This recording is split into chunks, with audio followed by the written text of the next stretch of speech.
Is Joe Rogan getting closer to salvation, man? I think so, man. So we know that Joe Rogan, throughout the years, he's expressed that he's an atheist or that he's agnostic for the most part.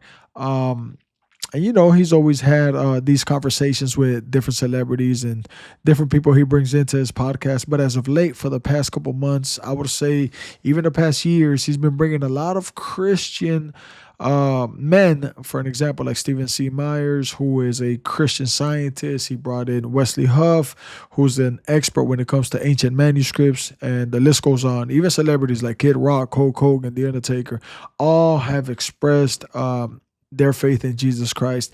I think Joe Rogan is on the curve, man.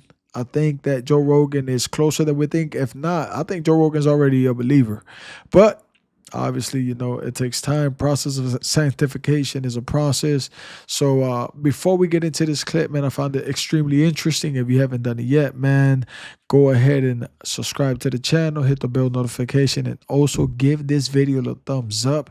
And I got more content coming your way. So let's get into this clip right quick. Yeah.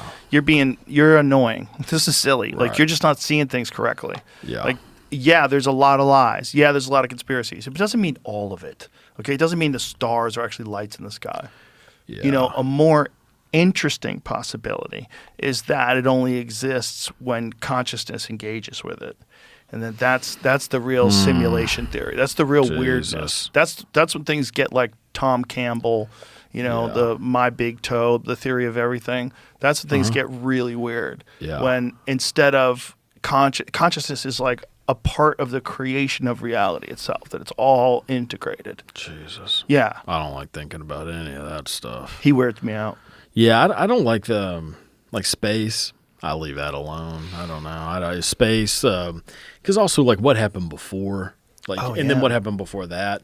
Well, there's an environment before the Big Bang. Yeah, I think they call it the environment.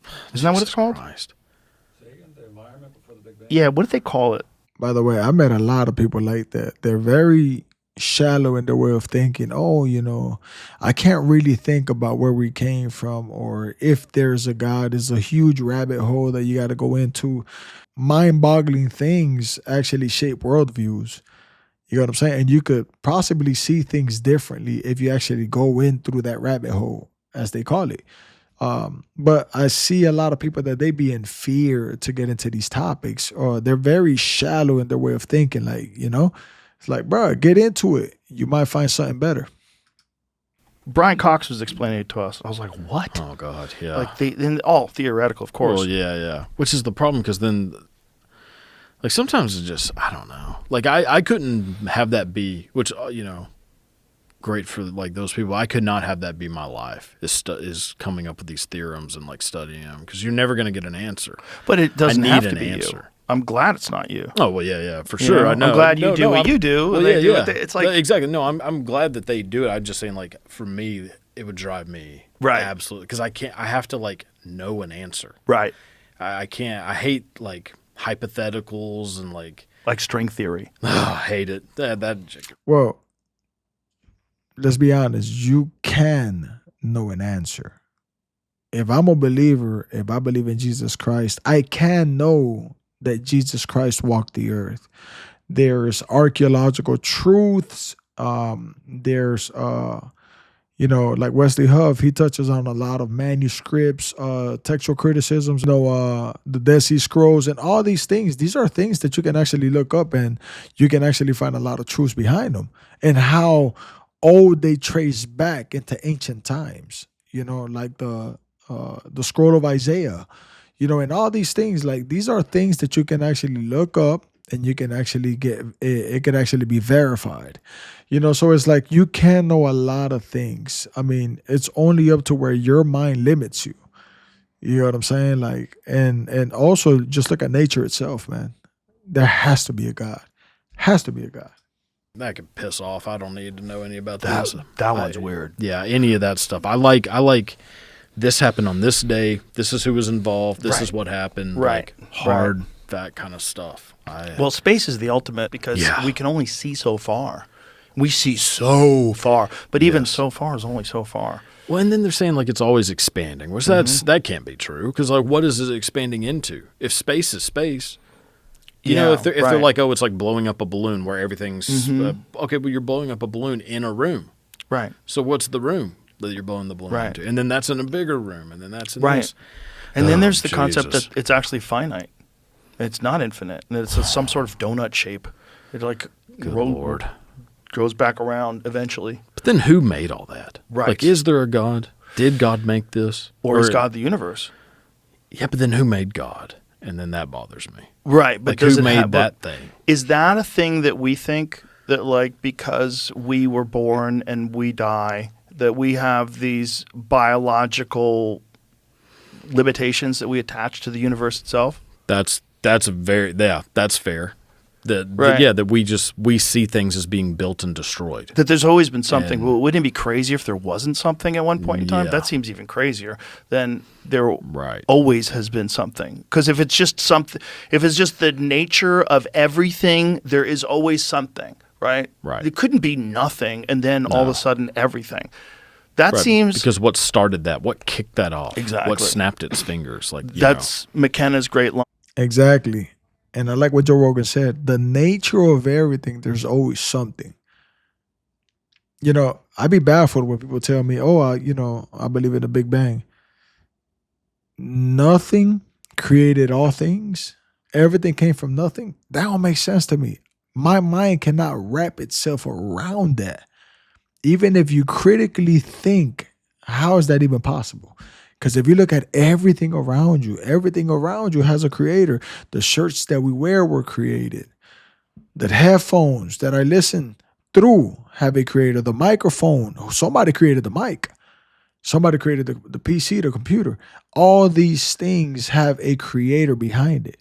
So for us to sit here and think that nature, humanity itself came from nothing, absolutely makes no sense to me. But and I feel like Joe Rogan is catching that. He's catching along. Like he's finally figuring it out. Like, yo, hold on, wait a minute, bro. How is that even possible? If nature revolves around everything, there has to be something that created nature. You know what I'm saying? Like, Terrence McKenna had a great line about the difference between science and religion is that science only asks you for one miracle. I want you to believe in one miracle, the Big Bang. The Big Bang. Yeah. That's a good one. It's a great line. Yeah. It's because it really is true. Yes. And it's funny because people would be incredulous about the resurrection of Jesus Christ, but yet they're convinced that the entire universe was smaller than the head of a pin, and for no reason that anybody's adequately explained to me that makes sense. Yeah. No. Instantaneously became everything. Yeah. Okay. I can't buy that. I'm sticking with Jesus on that one. Like, Yeah. Jesus makes more sense. It makes a hell of a lot more sense. People have come back to life. Like, in fact, one of your videos was about a woman who was hung. Oh, yeah. Bruh, listen to what he just said, man. He said, hold on, wait a minute. So you're going to tell me that everything appeared from a bang. But people are like oh no, I can't believe the story of Jesus. Bro, really? And there's evidences out there that Jesus walked the earth. There's archaeological truths. These ancient scripts trace back thousands of years.